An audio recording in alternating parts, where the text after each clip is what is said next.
శాఖ మీద మీరు పేరు చెప్పకపోవచ్చు, ఇంకోటి చెప్పకపోవచ్చు, పని చేయలేదంటారు. అక్కడ పోలీసు వారి డ్యూటీ కాదు అది. కానీ ఆ పడిపోయిన ఆ బాడీలకు రెస్పిరేషన్ ఎట్లా ఇస్తున్నారు చూశారు కదా, మూతలకు మూతి పెట్టి. పోలీసు వాళ్ళ పని అండి అది. కానీ ఒక వ్యక్తి అక్కడ జీవితం పడిపోయాడు తీసుకుని ఆ యొక్క రెస్పిరేటరీ సిస్టమ్ అట్లా అందించారు కాబట్టి అందులో ఒక బాబు ఇవ్వడం మన కోసం అవకాశం. సో మై ఫ్రెండ్స్, దయచేసి నేను ఈ పత్రికా ముఖంగా, మీడియా ముఖంగా నేను మన వాళ్ళకి చెప్పేది ఏంటిదంటే, ఒక గొప్ప సందేశాత్మకమైనటువంటి సినిమాలను మనం ప్రోత్సహిద్దాం. సందేశాత్మకమైన సినిమాలు చాలా ఉన్నాయి, ప్రోత్సహిద్దాం. కానీ మనం ఏ పని చేసినా కూడా సమాజ శ్రేయస్సును దృష్టిలో పెట్టుకుని సొంత లాభం కొంత మానుకో పొరుగు వారి కోసం పాటుపడవని చెప్పినారు మన కవులు.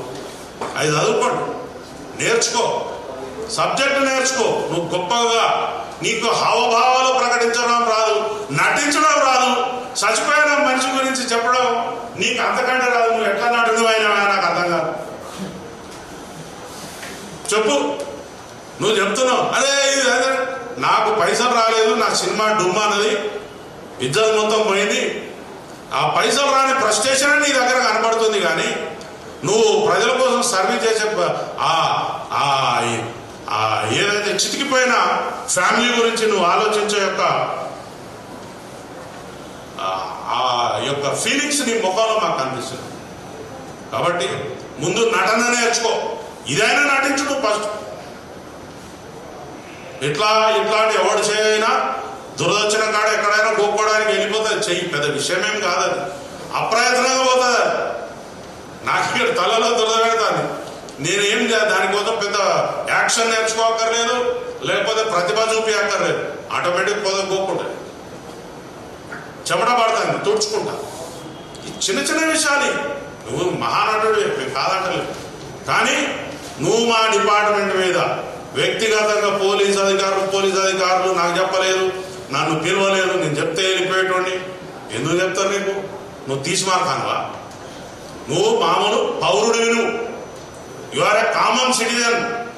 నీకు సిటిజన్షిప్ ఇక్కడ ఉందో లేదో కూడా తెలియదు. నీ ఆధార్ కార్డు ఎక్కడుందో మాకు తెలియదు. ఫస్ట్ ఆంధ్రాలో ఉందా, తెలంగాణలో ముందు అది డిక్లేర్ చేయాలి.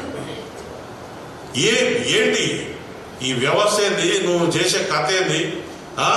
మా యొక్క అసెంబ్లీ సమావేశాలు నడుస్తున్నాయి, అక్కడ బ్రహ్మాండమైనటువంటి ప్రజల పైసలతో చర్చలు నడుస్తున్నాయి.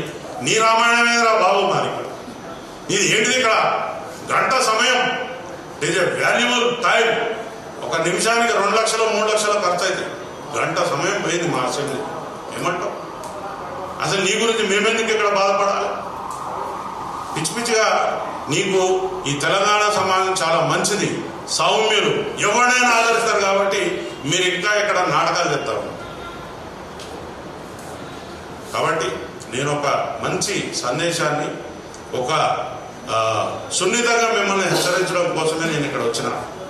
మా యొక్క కుటుంబాలు 1,30,000 మంది పోలీస్ ఆఫీసర్స్, వాళ్ళ ఫ్యామిలీస్ ఒక్కసారి అడ్డం తిరిగితే ఏం జరుగుతుందో మీకు తెలియదు.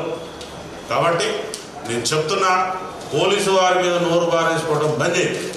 మా ఇన్వెస్టిగేషన్ సక్కలేదు, మేము సరైన శిక్షలు పెట్టలేదు. There is a platform. నువ్వు చక్కగా పో, చట్టం దగ్గర పో. వీళ్ళు సరి అయినటువంటి నా మీద అభియోగాలు పెట్టలేదు కాబట్టి దాన్ని రద్దు చేయించుకున్న తర్వాత నీకు ఇంకా బాగా కసి కోపం ఉంటే వారి మీద డిఫేమేషన్స్ ఉంటాయి. కానీ అడ్డదిడ్డంగా పోలీస్ అధికారుల జోలికి వస్తే మాత్రం ఇందాక నేను చెప్పినట్టు రీల్స్ కట్ అవుతాయి. సీదా చెప్తున్నా, రీల్స్ కట్ అవుతాయి. ఇన్ని రోజులు మేము వేచి చూసినాం.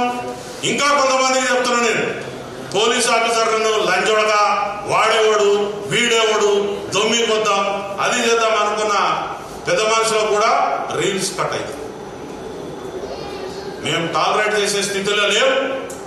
Be careful in future. చట్టం ఏదైతే పోలీస్ ఆఫీసర్ చేస్తాడో ఆ చట్టంలో నీకు ఎటువంటి నొప్పి కలిగినా నీకు చాలా ఏజెన్సీస్ ఉన్నాయి, వేదికలు ఉన్నాయి, మీరు ఆ ప్రదేశాలలో పోయి ఈ పోలీసు మీద యాక్షన్ తీసుకోండి అని చెప్పొచ్చు. కానీ అంత పని చేసి దగ్గర 10,000 మంది క్రౌడ్ ఉన్నది, 50 మంది కూడా లేరు అక్కడ ఆఫీసర్స్.